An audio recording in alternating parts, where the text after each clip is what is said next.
Hello বন্ধুরা, সবাই কেমন আছো? তোমাদেরকে বলেছিলাম যে মুভি আমাদের লাইফে কিভাবে এসেছে সেটা তোমাদের সাথে শেয়ার করব। তো তার উপরেই আজকে কিছু তোমাদের সাথে বলতে এসেছি। তো ফার্স্টেই তোমরা একটা জিনিস দেখে নাও, ওই যে মুভি বসে আছে আমার পাশেই। তো এইটা হচ্ছে মুভি ভ্যাকসিনেশনের একটা বই, মানে ওর কখন কী ট্রিটমেন্টের ওপর সের উপরে ডিপেন্ড করে এই বইটা করা হয়েছিল। তো এটা একটা জিনিস দেখে না, এখানে হয়তো তোমরা লেখাটা উল্টো দেখতে পারবে, হয়তো সোজাসুজি দেখতে পারবে না, তাও হয়তো কিছু বোঝা যাচ্ছে। এখানে লেখা আছে ব্যাঙ্গালুরু। তো ঠিকই দেখেছো এবং ঠিকই শুনেছো, মুভিকে আমরা ব্যাঙ্গালোর থেকে এনেছি। মানে আমার ফ্যামিলির লোক সমস্ত, মানে আমার বাপের বাড়ির ফ্যামিলির লোক সবাই ব্যাঙ্গালোরেই থাকে, মানে আমার মামা মাসি সবাই ওখানেই থাকে। তো আমার একটা অ্যাক্সিডেন্ট হয়েছিল, তারপরের থেকেই মানে আমি একটু ঘরে একা টাইপের হয়ে গেছিলাম, সেরকম ফিল করতাম। তো আমাদের ও বলছিল যে একটা তাহলে এরকম ডগি আনি, তাহলে ভালো লাগবে। এবার আমি ছোট থেকেই কুকুর পুষি। আগে আমার ছিল, বিয়ের আগে ছিল ড্যাশাউন্ড বলে, তোমরা শুনবে হয়তো, ছোট ছোট পা, বড় বড় কান, আর তোমার অনেকটা লম্বা হয়, এরকম কালো রঙের সেম কালারেরই ছিল। তার ব্রিডের নাম হচ্ছে ড্যাশাউন্ড। তো এখানে তোমরা একটা দেখবে, এই যে মবির পেট নেম আছে মবির ডেট অফ বার্থ হচ্ছে 2/9/21, আর ওর হচ্ছে ব্রিড হচ্ছে রটউইলার, আর ফিমেল যেহেতু। আর অনারের নেমের জায়গায় দেখবে কণিকা রায়। কণিকা রায়টা হচ্ছে আমার মা যেহেতু ওকে ওখান থেকে এনেছিল, তো অনার হিসাবে মায়ের নামই দেওয়া আছে। তো ওকে আনতে, মানে ওখানে একটা কানাডিয়ান ফ্যামিলিতে মুভি থাকতো, ওর বাবা মা দুজনেই একসাথে থাকতো ওই বাড়িতে। তো ও ছিল, ওর একটা ভাই ছিল সাথে। তো ওর ভাইটাকে আনিনি, ওর ভাইটার একটু প্রবলেম ছিল, মানে হাঁটুতে, মানে পায়ে কিছু একটা প্রবলেম ছিল, এর জন্য ওরা দেয়নি ওর ভাইটাকে। বলছে ওকে আমরা দেবো না কাউকে, ওকে আমরাই রাখবো, যেহেতু ওর প্রবলেম আছে, ওকে ট্রিটমেন্ট করাতে লাগবে। এবং ওর খাদ্যনালীতেও কিছু প্রবলেম ছিল বাচ্চাটার, তার জন্য মা ওকেই নিয়ে এসেছিলো। তো মা, মানে আমার হাজব্যান্ড বলেছিল মাকে যে মা একটা দেখো কুকুর পাও নাকি। আর ব্যাঙ্গালোরে না কেমন আছে বলো তো, মানে আমাদের মানুষের যেমন অনাথ আশ্রম টাইপের আছে, ওখানেও সেরকম কুকুরের অনাথ আশ্রম আছে। মানে কেউ যদি অ্যাডপ্ট করতে চায় সে অ্যাডপ্ট করতে পারে, কিন্তু তোমার অ্যাডপ্ট কারা করতে পারবে, মানে একটার বেশি কেউ নিতে পারবে না। তোমার ডকুমেন্টস দিয়ে, সব কিছু দিয়ে তুমি দেখিয়ে তোমাকে নিতে লাগবে, কিন্তু তোমার নামে একটাই ডগ হবে। তোমার তো অনেকে আছে যে না আমি ফ্রিতে নেব, নিয়ে আমি ব্যবসা করব, সেরকম কোনো ব্যবস্থা নেই।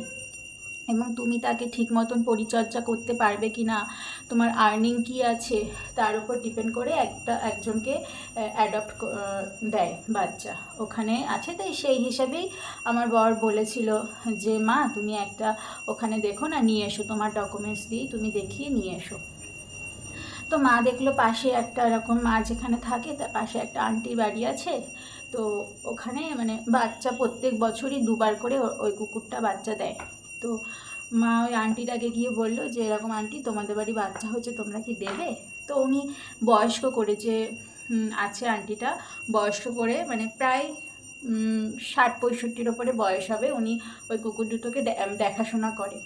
তো উনি পারে না অত বাচ্চা কাচ্চা নিয়ে সামলাতে, তার জন্য উনি দিয়ে দেয়।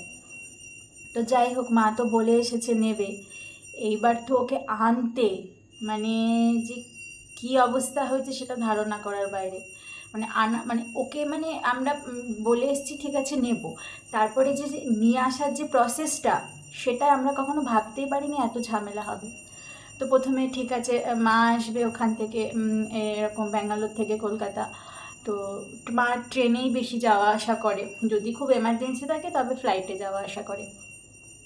তারপরে তো ট্রেনে শুনলাম ওকে যদি নিয়ে আসতে হয়, নাই তোমার ওদের ট্রেনের নাকি পেছনে একটা থাকে কোনো জায়গা, সেখানে নাকি পেটদের রাখে, কিন্তু তোমার ওখানে শুধু ওরাই থাকবে, গার্জেন অ্যালাউ নেই। তোমাকে যখন মাঝে মাঝে গিয়ে ওখানে খাইয়ে দিয়ে আসতে লাগবে, সেটা তো সম্ভব না, ওর তখন 3 মাস বয়সও হয়নি। তারপরে বললো, তারপরে খোঁজ পেলো যে না, কেবিন বুক করতে লাগবে। ট্রেনে যে কেবিনগুলো থাকে ছোট ছোট ঘর মতন, 2জনের থাকে, 4জনের থাকে, সেই কেবিন বুক করতে লাগবে। 4জনের হলে পুরোপুরি 4টে ঘরই সিটই তোমাকে বুক করতে লাগবে কেবিনটা, আর 2জনের হলে 2টো সিট তোমাকে বুক করতে লাগবে। এবার কেবিনেরও অনেক ভাড়া। তারপরে আবার প্রসেস আছে কি, মোবিকে নিয়ে আসতে গেলে আগে তোমাকে স্টেশন মাস্টারের কাছে একটা অ্যাপ্লিকেশান লিখতে লাগবে। সেই অ্যাপ্লিকেশানটা লেখার পরে উনি পারমিশান দেবে, পারমিশান ওরা দিয়ে দেয় সাধারণত, পারমিশান দেবে। তারপরে যেখানে তোমার মানে ট্রেন যখন তোমার থাকবে তার 2-3 ঘন্টা আগে তোমাকে স্টেশনে যেতে লাগবে। স্টেশনে গিয়ে তারপরে ওখানে গিয়ে ওয়েট করাতে লাগবে, ওয়েট করিয়ে তারপরে ওখান থেকে ওর টিকিট হবে।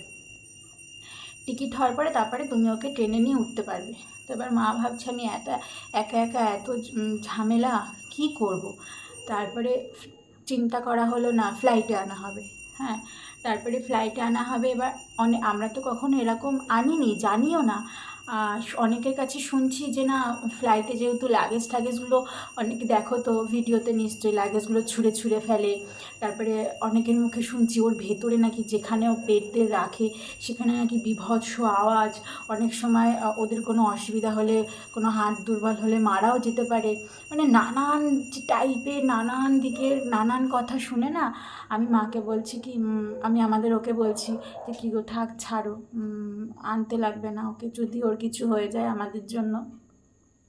তারপরে ও বলছে কি না, আমি চিন্তাধারা যখন করেছি, আনবো যখন বলেছি আনবোই ওকে, সে যত টাকাই খরচা হোক আমি আনবো। যাই হোক, আমি তারপরে ও শুনছে না, আমি মাকে বললাম, আচ্ছা মা তুমি থাক, ওদেরকে গিয়ে না করে দিয়ে আসো যে আমরা নেব না ওকে। মা বলছে এটা কি কখনো হয়, আমি বলে এসছি আমি নেব, এখন বলবো আর 6-7 দিন পরে বলবো যে আমি নেব না, সেটা কি কখনো হয়? মা বলছে থাক না, দেখা যাক কি হয়, একটা না একটা উপায় হবে। আমরা যখন বলেছি আমি নেব ওকে, তো ঠিক আমার কপালেই লেখা আছে, কোনো অসুবিধা হবে না, তুই দেখ সব ঠিকই হয়ে যাবে। তো যাই হোক, এই করতে করতে করতে করতে দিন আসলো, মায়ের টিকিটটা কাটলাম, ফ্লাইটের টিকিট। তো ওদের ফ্লাইটের সঙ্গে সঙ্গে মানে আগের থেকে টিকিট হয় না, ওদেরকে ওখানে নিয়ে গিয়ে টিকিট করাতে লাগে। তারপরে ওখানে নিয়ে গেলাম, নিয়ে যাওয়ার পরে আমি ছিলাম, যাই হোক মা আর আমার মেসো মাকে শুদ্ধ নিয়ে গেল।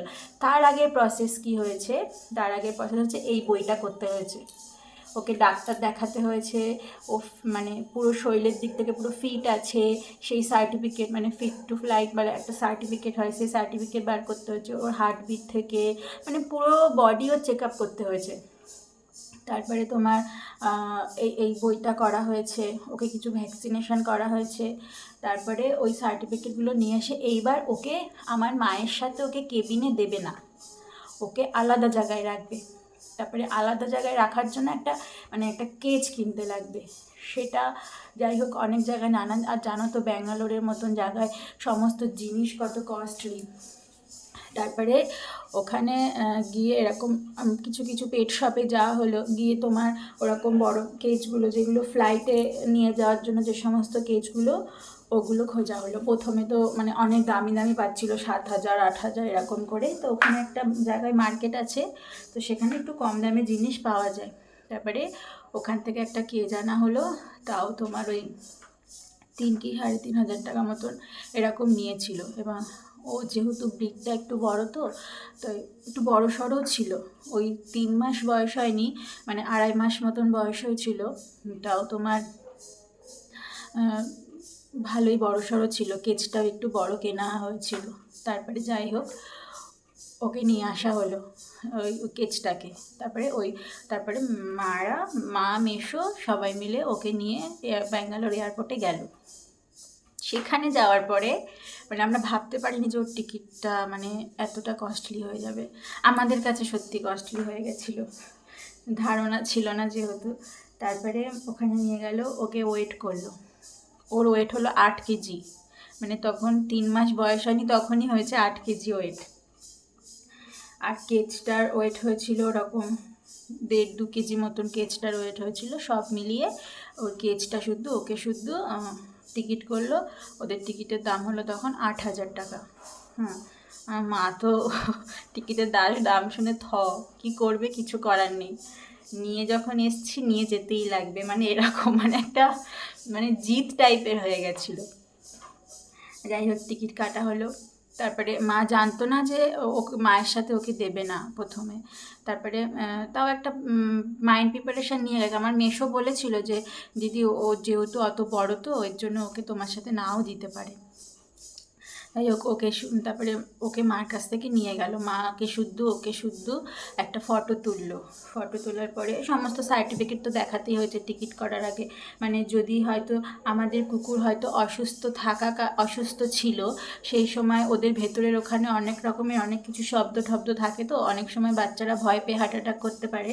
এর জন্য যাতে আমরা কোনো ক্লেম করতে না পারি তার জন্য ওই সার্টিফিকেটগুলো বানানো হয়, যাতে আমাদের কুকুর সুস্থ আছে, মানে তার জন্যই ওইটা করা হয়। তো যাই হোক ওকে নিয়ে নিল, মাকে শুদ্ধ আর ওকে শুদ্ধ একটা ফটো তুললো ওখান থেকে। তোলার পরে ওরা মায়ের কাছ থেকে ওকে নিয়ে নিল। মা তো বলছে যাতে ও সুস্থভাবে ওখানে থাকে। মা মনে মনে সেই ভাবছে। মা তো বলছে আমি হচ্ছে যতক্ষণ না নামবো ফ্লাইট থেকে যতক্ষণ না ওকে পাবো আমার শান্তি নেই। মানে মা ফ্লাইটে ওঠার আগে আমাকে ফোন করেছিল যে এরকম জানিস মবিকে নিয়ে নিয়েছে আমার কাছ থেকে। আমার মানে এত খারাপ লাগছে যে কি বলবো, যে যদি কিছু হয়ে যায়। মানে সবার মুখে এত রকমের নানান কথা শুনেছি তো তার জন্য, যদি ওর কিছু হয়ে যায়। তারপর যাই হোক মানে ওর সাথে আরও দুটো বিড়াল ছিল। বিড়াল দুটো আলাদা ছিল কিন্তু একই রুমে, মানে ওই ঘরটার মধ্যে মা বলছিল ওর সাথে আরও দুটো বিড়াল ছিল মবির সাথে। যাই হোক মাও চলে গেল কেবিন অন্য জায়গায়, আর ওকে ওরা নিয়ে নিল। তারপরে ব্যাঙ্গালোর থেকে আমাদের কলকাতায় আসতে 2 ঘন্টা সময় লাগে।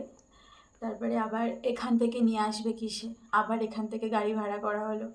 গাড়ি ভাড়া করা হয়ে তারপরে এখান থেকে আমার মামা, বিধু আর যায়নি, আমার দুটো মামা গাড়ি নিয়ে গেল মাকে আর মবিকে আনতে এয়ারপোর্টে। তারপরে গিয়ে দেখলো দুজনে এয়ারপোর্টে দাঁড়িয়ে রয়েছে। মা বলছে আমি ওকে যেই কাছে পেয়ে আমি ও পাগলের মতন করছে, আর তোমার ভয়ে আতঙ্কে মানে এরকম জড়সড় হয়ে রয়েছে ভয়ে। মানে ওর ভেতরে হয়তো কোনো শব্দ টব্দ তো হয় ফ্লাইটের ভেতরে, মানে ফ্লাইটে যেখানে আমরা থাকি সেখানেই না একটা কেমন যেমন বাস চলে, মানে যারা উঠেছো তারা হয়তো বুঝবে কেমন একটা শব্দ হয়।